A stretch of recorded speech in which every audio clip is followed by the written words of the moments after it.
In the midstream and downstream sectors, we have struggled. Comrade Adela just said that, and Akinla just said that, and it's absolutely correct. I would love to see a day when there will be no fuel scarcity in this country. But for that to happen, there are certain realities. Whether we want to accept the facts or not, the realities are there. The liberalization of the sector is going to be a panacea for being able to solve this. As long as we continue to subsidize products, subsidize this, create very market-unfriendly type taxes, you're going to continue to struggle. So we need to find a way that we meet the needs to provide products sufficiently for the populace, and at the same time be able to free the sector to grow.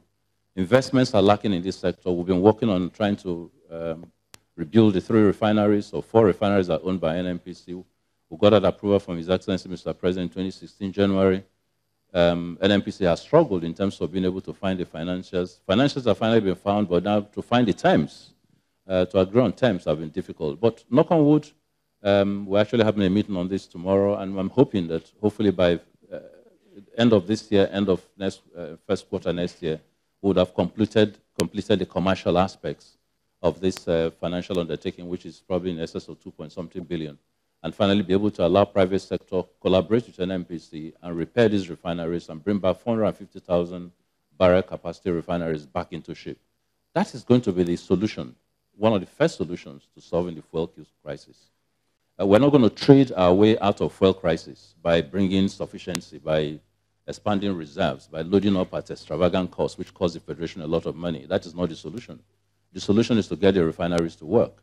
And that's why we've worked very hard with Dangote Refinery to make sure that we're on their back, working as if they're a government-owned refinery. They are not, they're private. But if somebody says to me, why do you spend so much time on Dangote's refinery?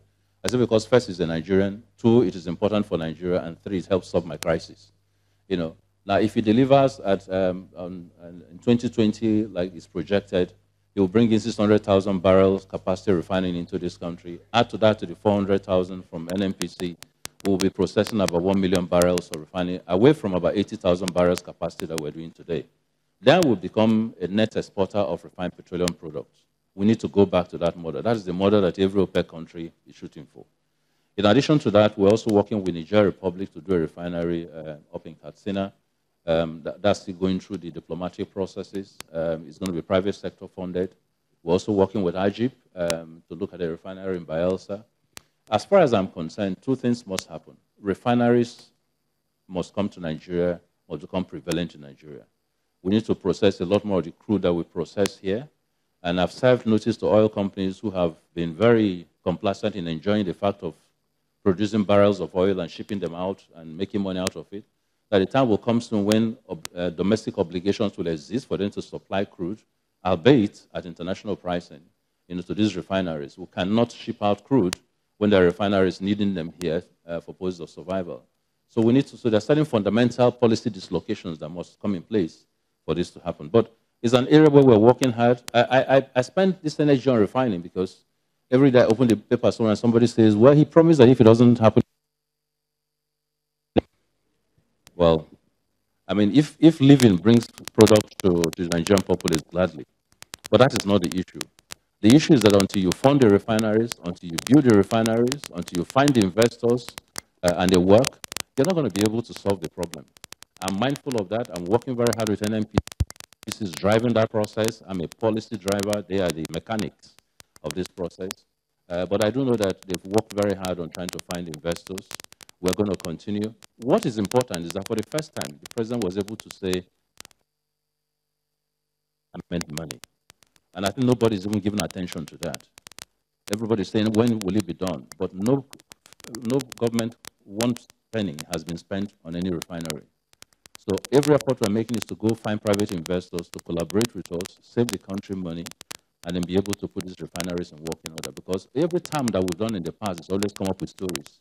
Wrong contracting models, wrong delivery, wrong work, and we don't want to go that model. Let the private refiners work with us, do this, and help co-manage these refineries, and let's get it to work. So let's focus on being able to deliver as opposed to focusing on my head. Anyway, let me spend a bit of time on infrastructure. the February election, we will get to a point where we will at least launch the infrastructure program for the oil sector. This is one sector that has not had a lot of support financing for infrastructure from government, even though it is the key survival ministry. So we need to do that. We need to get infrastructure rolling. There are lots of other achievements. National content, our National Content Fund working very well. The national gas parks, which are about 5 or 6 of them, constructed right now, working very well. The national headquarters of NCDM in Bayelsa, very good storyline model, being constructed and finished almost immediately. Over 784 MSCs, scholarships, and 567 PhD scholarships given out by Pt.3 and the National Institute of Petroleum Studies, finished in Kaduna. So many achievements within the ministry. But let's not pretend that it's all been rosy. Obviously, work in OPEC going very well. Last week we finished the meeting that was very critical for our survival.